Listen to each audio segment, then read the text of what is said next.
Four Downs with Rich. Here we go.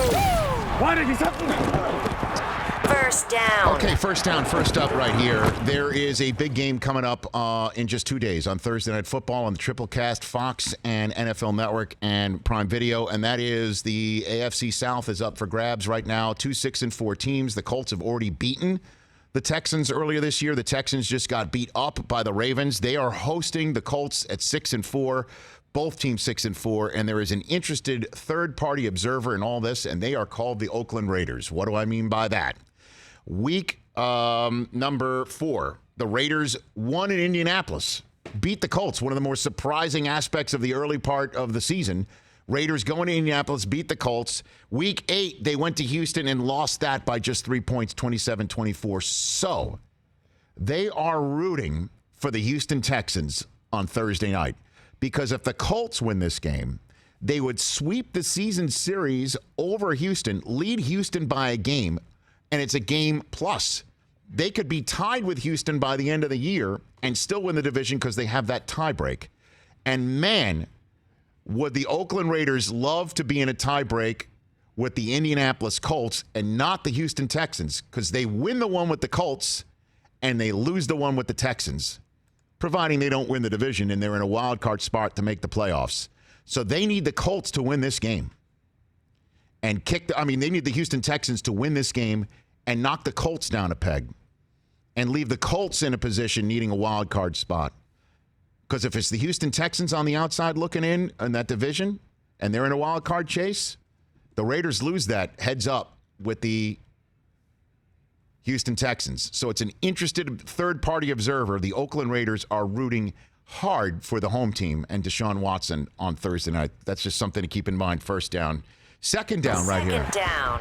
Has the Gurley been unleashed, Chris Brockman? Oh, sure looked like it Sunday night. Now, my second down last week was I'm concerned about the Rams. Yeah, because of that so. offensive line. Because of the offensive line. It was banged up. The offensive line for the Rams last year hardly suffered an injury at all. They stayed put the entire year, and the consistency and their excellence wound up by protecting Jared Goff and blowing open the holes for Gurley when he was healthy and C.J. Anderson when he was running, when Gurley was out as well. The team made the Super Bowl for a reason, and one of the reasons why is because of that offensive line that was now banged up, and I was genuinely concerned about it.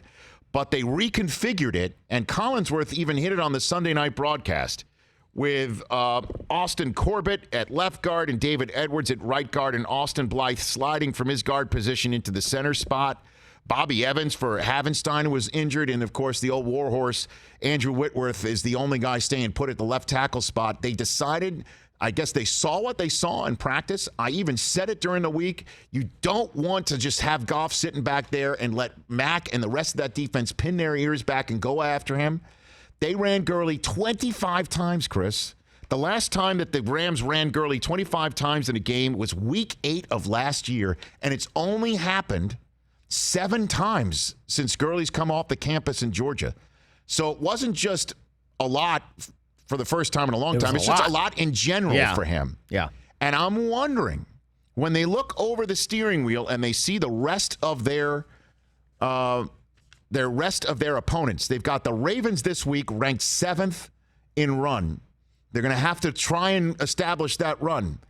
But after that, they see the Cardinals twice. They're 22nd in rushing.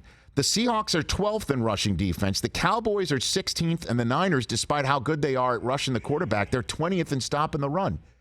Could they run Gurley to the playoffs? They need to, I think. Certainly if Cooks is going to still be out.